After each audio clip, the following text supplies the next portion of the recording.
तो शेयर बाजार में ना हर चार्ट असल में एक कहानी कह रहा होता है। आज हम बस उसी कहानी की भाषा को समझने वाले हैं, यानी कैंडलस्टिक पैटर्न्स को। आपने ये कहावत तो सुनी ही होगी, हिस्ट्री रिपीट्स इटसेल्फ। बस पूरा का पूरा टेक्निकल एनालिसिस इसी एक लाइन पर टिका है। इसका सीधा सा मतलब ये है कि जो पैटर्न पहले चार्ट्स पर बने हैं और काम किए हैं, बहुत ज्यादा चांस है कि वो आगे भी बनेंगे और काम करेंगे। और ट्रेडिंग की दुनिया में ये इतिहास लिखने का काम करती है कैंडलस्टिक्स। हर एक कैंडल आप समझिए वो बायर्स और सेलर्स के बीच हुई एक लड़ाई का नतीजा है।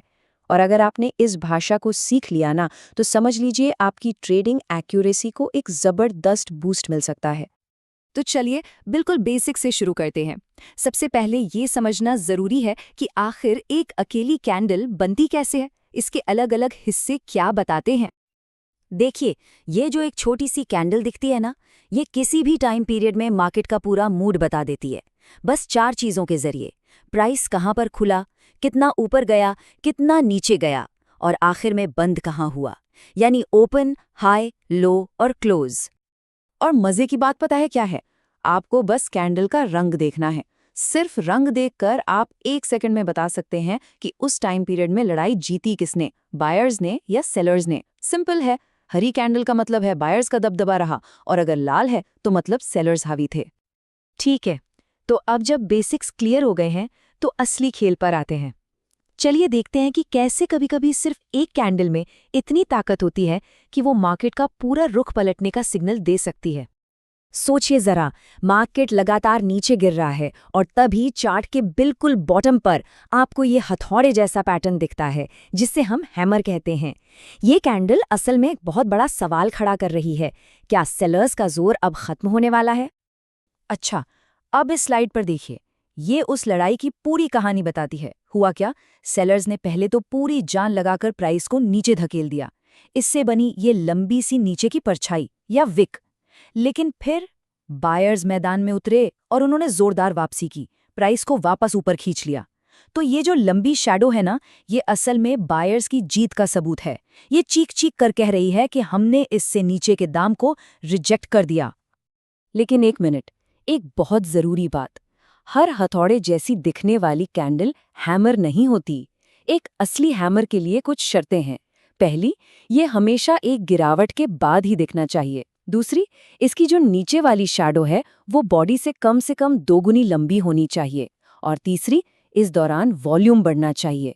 बढ़ता हुआ वॉल्यूम इस सिग्नल को और भी पक्का कर देता है।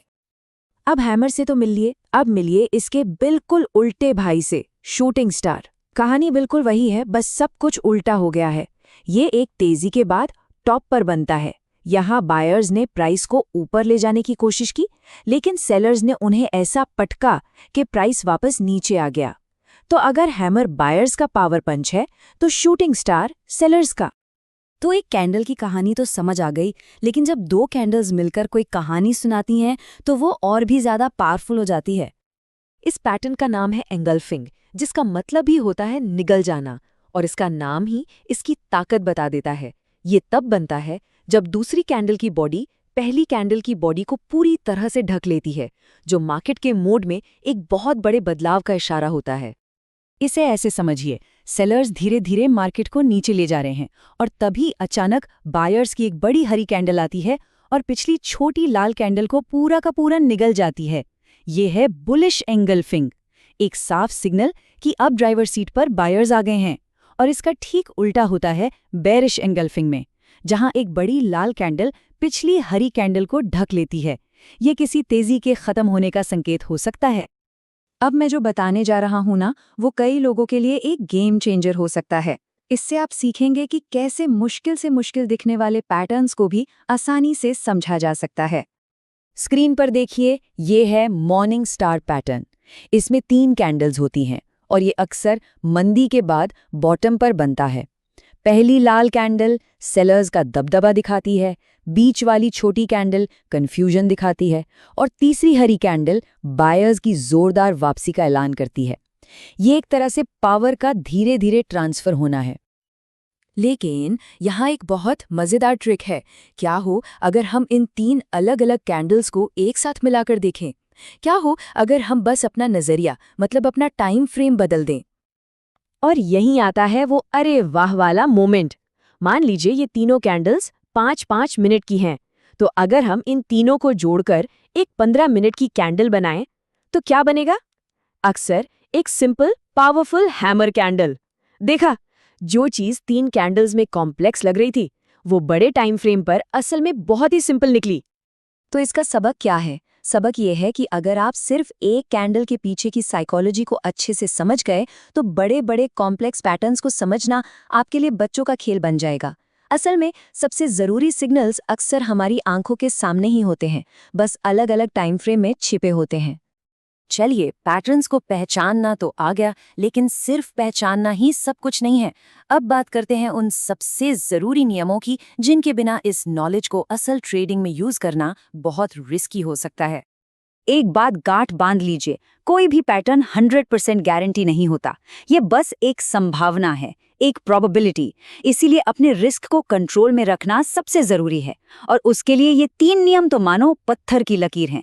नंबर 1, हमेशा अगली कैंडल का इंतजार करो कंफर्मेशन के लिए। नंबर 2, वॉल्यूम पर नजर रखो। एक असली मूव हमेशा अच्छे वॉल्यूम के साथ ही आता है। और नंबर 3, स्टॉप लॉस। ये आपका सेफ्टी नेट है। इसके बिना ट्रेडिंग करना मतलब बिना हेलमेट के बाइक चलाना। और एक आखिरी जरूरी नियम, रिस्क रिवॉर्ड रेशियो। हमेशा कोशिश करें कि ऐसे ही ट्रेड लें जहां अगर आपका नुकसान 1 रुपए का हो तो कम से कम मुनाफा 2 रुपए का हो। इसे हम 1:2 रेशियो कहते हैं।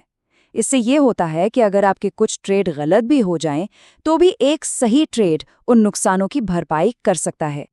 तो अब अगली बार जब कोई चार्ट खुलेगा ना, तो उसे सिर्फ ऊपर नीचे जाती हुई लाइनों की तरह मत देखिएगा। उसे एक कहानी की किताब समझिए, जहां हर कैंडल एक नया पन्ना खोल रही है। अब जब आप इस भाषा के बेसिक्स जान गए हैं, तो असली सवाल तो ये है, आज के चार्ट्स आपको कौन सी कहानी सुना रहे हैं?